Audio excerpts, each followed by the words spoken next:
Saudara, kalau kita tidak tahu apa yang Tuhan kita ingin kita kerjakan, kalau kita tidak tahu apa yang Tuhan kita, kalau hamba kan jadi hubungannya dengan Tuhan, bukan? Kalau anak hubungannya dengan Bapa di surga. Ya, tapi karena ini hamba, maka hubungannya dengan Tuhan. Kapan dan bagaimana kita bisa dibanggakan kalau kita tidak pernah tahu yang diinginkan dan dikerjakan Tuhan kita itu apa? Akan ada beberapa penekanan yang saya sampaikan membuat saudara mungkin kaget. Karena selama ini kita terlalu biasa mengulang-ulang sesuatu. Kita terbiasa mengulang-ulang sesuatu. Itu sebabnya kita jadi stagnan, kaku, bosan, tidak bisa menerima hal-hal baru. Kenapa begitu? Karena kita cuma mengulang-mengulang. Coba saya ajak saudara berpikir sedikit saja. Di dalam Kisah Rasul, kata dominan orang-orang yang percaya Tuhan Yesus itu disebut murid. Betul tidak? Betul? Kata Kristen cuma sekali muncul. Satu kali saja. Di Kisah 11. Semuanya berkata murid, murid, itu murid, murid. Yesus berkata kamu murid-murid. Satu ciri murid. Apa? Makan? Apa ciri murid itu apa? Makan? Tidak. Apa yuk? Belajar. Nah, kalau belajar, maaf ibu bapak, kita harus serius ini. Kalau kita belajar sesuatu, itu belajar yang kita sudah tahu dan kita ulang-ulang terus, atau kita belajar itu hal-hal yang baru yang kita belum tahu. Ayo coba jawab, ini penting sekali. Hal yang baru. Tapi bodohnya gereja, ketika Roh Kudus datang membawa hal-hal baru, kita berkata sesat. Itu sebabnya gereja terjebak dalam rutinitas. Gereja terjebak dalam hal-hal pengulangan. Tidak ada hal baru yang kita kerjakan. Dan ini yang membosankan.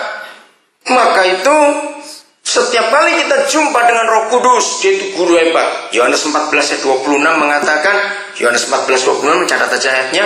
Kalau saya tidak menyuruh saudara baca, catat Yohanes 14 26. Roh Kudus itu guru hebat.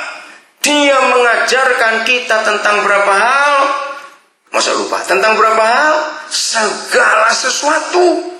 Nah, kalau Roh Kudus itu mengajarkan kita tentang segala sesuatu, maka tiap hari harus ada hal baru yang Roh Kudus ajarkan kepada kita. Dan itu menyegarkan. Handphone saja, terus baru handphone itu, betul? Ada baru lagi, ada baru lagi. Nggak mau kita pakai handphone yang sudah lama. Apalagi anak-anak muda sudah nggak mau itu. Nah, Roh Kudus itu guru yang mengajarkan kita hal-hal yang selalu baru. Oke, saya lanjutkan. Apa hal yang baru? Maaf kalau saya katakan ini. Tuhan Yesus dalam seluruh pelayanannya. Saya tidak tahu berapa banyak di antara saudara ibu bapak yang pernah meneliti 4 kitab Injil. Tapi saya percaya semua kita pasti pernah membaca sampai habis 4 Injil itu. Pertanyaan saya penting begini. Menurut ibu bapak saudara-saudara, lebih banyak mana pelayanan Tuhan Yesus di dalam bait suci atau di luar bait suci? 10 jari tangan kita, kalau kita angkat semua untuk menghitung berapa kali selama Yesus hidup dalam pelayanannya, itu ada di bait suci termasuk sinagog, itu nggak sampai 10 jari ini habis. Kalau pengejawantahan misi Kristus melalui pelayanan hamba Tuhan itu kita harus ambil, berarti kesibukan kita harus seperti kesibukan Tuhan Yesus. Jawab ya atau tidak? Tapi faktanya, maaf saya cuma memberitahu, 90% kesibukan kita justru berlawanan dengan kesibukan Tuhan Yesus. Jujur, dalam 7 hari 1 minggu, berapa hari kita di gedung gereja dan berapa hari kita di luar dalam aktivitas kita? Ternyata aktivitas Tuhan Yesus itu nggak sampai 1%-nya dari seluruh pelayanannya itu di bait suci, nggak sampai 1%. Tuhan Yesus lebih senang langsung ketemu orang. Katakan amin. Ini pengejawantaannya, ini reinkarnasinya, ini penjabarannya. Harus di luar sistem. Saudara, izinkan saya mengatakan kalimat ini. Gereja terjebak dengan rutinitas. Maaf, saya cuma ingin mengetahui reaksi hati saudara. Tanya anak-anak kita, tanya semua tim pelayanan kita di gereja, dan mari kita tanya diri sendiri. Lagi saya lihat, tanya anak-anak kita, aneh, tanya tim kita. Ternyata anak-anak kita, tim kita, pelayanan, bahkan diri kita sendiri sebagai hamba Tuhan. Begitu tiba Sabtu, saudara, itu capeknya untuk hari Minggu sudah terasa semua. Gini atau gini. Ngerti maksud saya?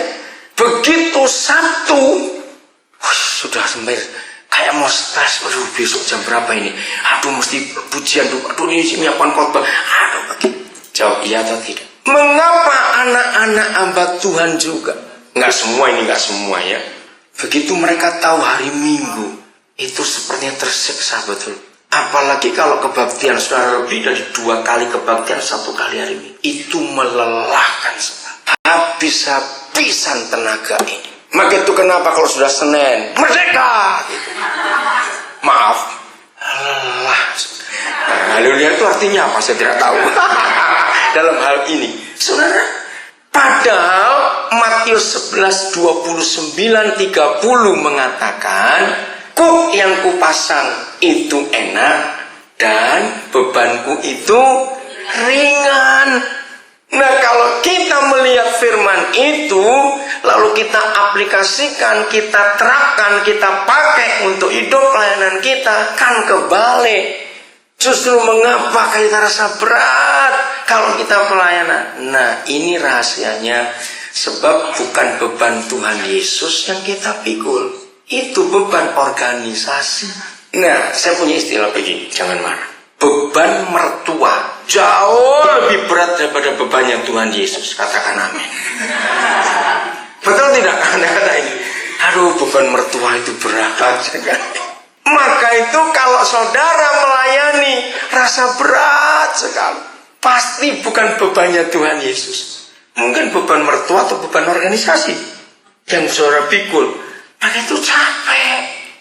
Dengan ayat itu, 2 kata terakhir di ayat 29 dan 30 ya, Matius 11. Maka jiwamu akan dapat kelegaan, maka kamu akan dapat ketenangan. Apa arti 2 kata itu? Ternyata begini. Hamba Tuhan itu tidak bisa dan tidak boleh stres. Catat itu baik-baik. Kalau sampai ada hamba Tuhan bisa stres, pasti yang salah hamba Tuhan itu. Pasti yang dipikul bebannya mertua. Karena memikul pikulan Yesus itu enak. Dari kata itu, saudara, jemaat yang kita layani dan tetangga-tetangga kita di mana kita tinggal akan melihat kita beda dengan yang lain. Jadi kesibukan Tuhan Yesus itu justru di luar sistem jauh lebih banyak. Maka itu benturannya dengan sistem cukup besar waktu itu, yaitu sistem agama Yahudi. Benturan terus Tuhan Yesus, karena dia datang untuk menyelamatkan orang-orang berdosa. Para rohaniawan pada waktu itu hanya mengurus ibadah. Dengarkan pernyataan ini, jangan kaget dulu dan jangan berkata sesat dulu, cernak dulu. Farisi, ahli Taurat, imam-imam, orang Saduki sibuk dengan urusan agama, sibuk dengan urusan peraturan, tata cara, hukum. Ya atau tidak? Jawab. Tapi Tuhan Yesus datang sibuk ngurus orang, bukan mengurus peraturan. Saya tidak akan pernah hadir di rapat sinode gereja manapun. Kenapa? Karena itu nggak ada di Alkitab. Sebab di rapat-rapat sinode cuma ngurus tata gereja, peraturan tambahan, tata tertib, mendisiplin orang, mecat orang. Itu aja kerjaannya. Terus pukul meja, berebut jadi ketua. Malu, sudah malu betul. Jawab ya atau tidak? Harusnya ngurus orang itu jauh lebih penting daripada ngurus peraturan, saudara. Wah, kalau saudara baca Injil dengan hati Tuhan Yesus, kita ini malu. Salah sekali kita. Kapan gereja atau sinode